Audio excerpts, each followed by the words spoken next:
Football presents. And the defensive drill. My name is Dave Heck, and I'm the defensive line coach at the College of San Mateo. Well, I'm in charge of the nose tackles and the defensive ends. As I was growing up, I worked odd jobs, different jobs, and as I went into school, I decided I wanted to teach and coach. And teaching kind of got me into it because of my kids. Time off, you know, to be with my kids, stuff like that. So school for me was a long process because I have 5 kids. So I had 2 early, real young, but I still kept going to school, and I kept going and kept going, worked 3 jobs, but still go to school, you know, and it was always in your mind to always have to finish that. So I wound up getting divorced, and my degree wasn't finished, so I went back to school again. So I got to finish my degree.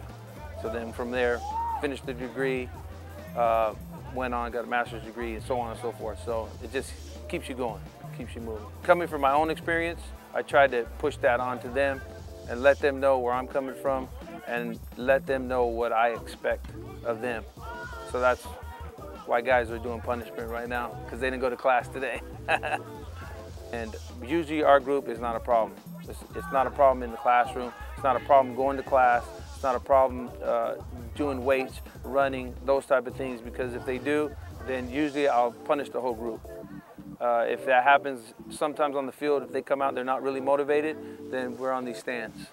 We'll just waste that time. Instead of doing our regular drills, you guys can hit the stands and we'll just waste time getting in condition. And they don't like that too much. So usually 1 or 2 times, and then they pretty much get it and they understand. Our group is pretty tight-knit. We're pretty close. So, and I work well with them, they work well with me. They know what I expect, and they usually live up to those expectations. Our main thing is, when you leave here, I want one thing from you, and that's an invitation to your graduation. We do what we call EDDs, or everyday drills. What we first do is go over our stance. The second part is the get off, is what we did in the first drill that we did. That's getting off as fast as they can to get into the offensive lineman and get into their technique before the offensive line can get into his, so we can control the line of scrimmage. Also lateral movement. We do a lot of lateral movement in defensive line because we're hopefully more athletic than the offensive linemen, stuff like that. Agility-wise, we do a little bit of that stuff. Technique stuff we do during that time. If it's a call, so we have to use a certain technique that we'll do, which is a slant technique we went over. Spin techniques or hip techniques that we do, we go over that stuff also during that time. So they do it every day and they get conditioned in doing it, so when we go against the opponent, it'll just happen automatically without them having to think about it.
you.